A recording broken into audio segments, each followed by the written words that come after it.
What's up, guys? My name is Elias, and I officially turned 30 this May. And as a huge lover of comic books and comic book movies, I've decided to watch, review, and rank every single live action, theatrically released Marvel and DC film dating as far back as the 1950s to now in this series I call The Road to 30. Today, we're talking about 1989's Batman.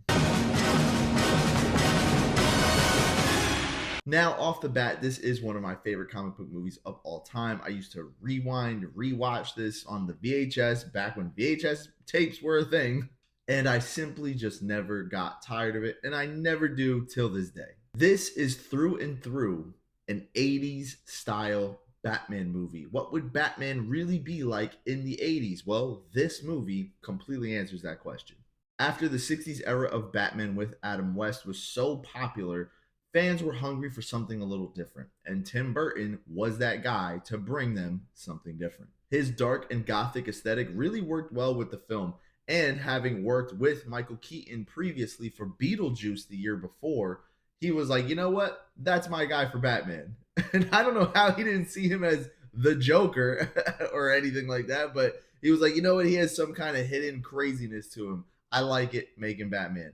And he made history. Of course, fans were not on board with this. I mean, they're like, Mr. Mom is going to be Batman. Yes, Mr. Mom is indeed Batman. The guy from Gung Ho is going to be Batman. Yes, the guy from Gung Ho is going to be Batman. And once everybody was clamoring, writing letters to Warner Brothers saying, we don't want this, completely 86 and we're going to boycott the Batman movie, they released a still of Michael Keaton in the Batsuit, and everybody completely shut up. Add to that Jack Nicholson as the Joker. I mean, the dude was already a legend by the time that this movie even came out. And to get him in that role was just insanity. And because he absolutely killed it, easily the most comic accurate Joker we've ever gotten. And he became iconic. Jack Nicholson didn't want to take the role unless he was able to put his best friend in the movie as well. So that henchman Bob that he's always interacting with, that's his boy. And it's just so funny that he's like, I want my friends to work with me. I still take the money. I'll still take the bag to be the Joker, but I want my boy with me. On top of the cast that does include Kim Basinger as Vicky Vale, Billy D. Williams as Harvey Dent, Michael Goff as Alfred. The story itself does twist Bruce Wayne's origin a tad by making Joker the one responsible for killing Bruce's parents, which is why I'm going to get the problems that I have with this movie out of the way before I really dive into the good. I don't necessarily mind that the Joker is the killer of Bruce Wayne's parents in this. The only thing that it blatantly kind of highlights is that the Joker is significantly older than Batman. So it just seems like Batman is beating up an old man.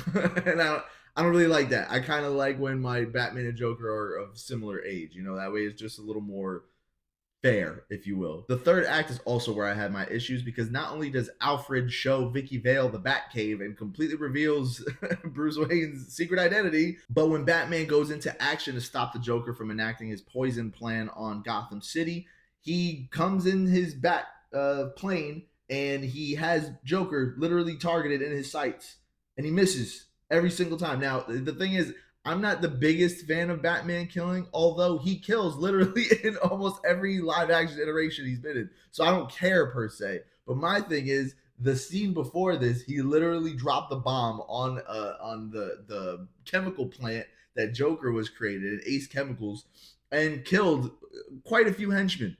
So why couldn't he just kill the Joker right there and then when he has him literally locked on in his sights? Just kind of bothers me. And then on top of that, Joker shoots him out of the sky with a freaking long revolver. And I'm just like, why? Why? And then if that wasn't any worse, he finally gets up to the bell tower, and Batman starts getting beat up by by one of the henchmen, like badly. Like he's not even like throwing defense moves, no nothing. Like he's just getting rocked like left and right. And I'm like, dude, you're Batman. What is going on here? And then the aspect of the movie that I'm completely 50-50 on is the Prince score. I do love the Party Man song that plays when Joker and his thugs are in the art museum. I think that's hilarious.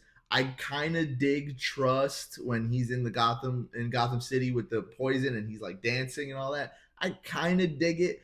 It just seems so out of place for a Batman movie, and I just don't know why. I know there was a reason why Prince did the whole soundtrack for the movie, but it just doesn't mesh well, and I just wish that Danny Elfman was the one who just did the score and the music for the entire movie, and we didn't do these random needle drops. Speaking of Danny Elfman's score, now getting into the good of the movie that I really do love and enjoy. In that intro, it just feels like you're marching to go, beat up some bad guys or like stop some crime, and it's so awesome. Like that theme music is just so iconic, and it's arguably my favorite Batman theme that we've gotten in live action so far. I just really love how kind of bonkers this version of Batman is. I love Michael Keaton as Batman. I think he's easily the best version of the combination of Bruce Wayne and Batman. I think Ben Affleck is the best Batman, with Christian Bale being the best Bruce Wayne, but I think Michael Keaton just does it the best as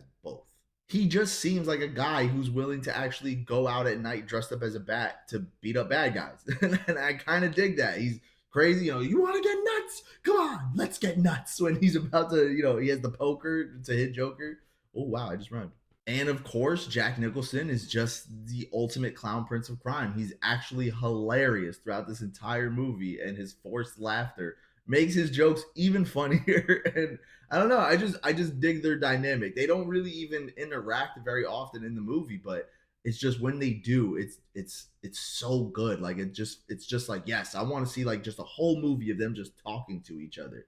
And of course, I love the scene where the Joker has the buzzer and he's just zapping the guy in the chair. That cracks me up every single time. And I think it's my brother's favorite scene as well in that movie. Overall, I think I'm going to go with the S tier of my rating scale for this movie. That's a 4.5 out of 5 or a 9 out of 10. And while I do have my issues with the third act, it in no way, shapes, or form hinders my entire experience of this movie, as it is actually the inspiration for the animated series from the 90s, and that's one of the best, if not the best, comic book television show of all time. Michael Keaton and Jack Nicholson are firing on all cylinders as Batman and Joker. The rest of the cast here is absolutely brilliant. Gotham is so vibrant and so distinct.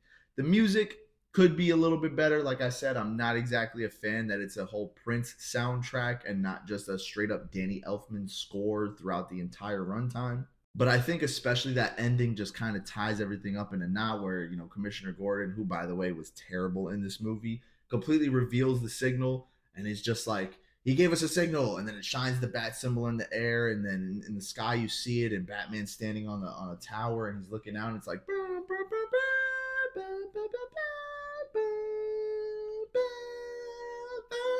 I had to do the whole thing. I'm sorry, but I think it's just so fire the way that they ended it, and then with a little outro, dun, dun, dun, dun, dun. Like it just kind of crescendos everything perfectly. So starting with Batman being like, "I'm Batman" on a rooftop to a thug, and you really get this sense of like, oh wow, we're really in for a darker, more serious take on the character, to then be a little bit goofy throughout too, and you can see the wires when Batman's gliding and stuff like that. But I think all of it combined is just so entertaining, so iconic.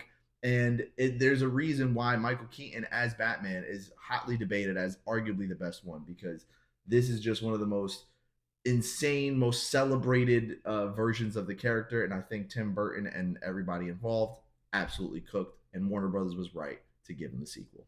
But that's all I have for you guys. If you enjoyed this video, remember to hit that like button and get in my comments with your thoughts on 1989's Batman, as well as what movie you're excited for me to review next, whether it be from Marvel or DC. And until next time, guys, take care and God bless.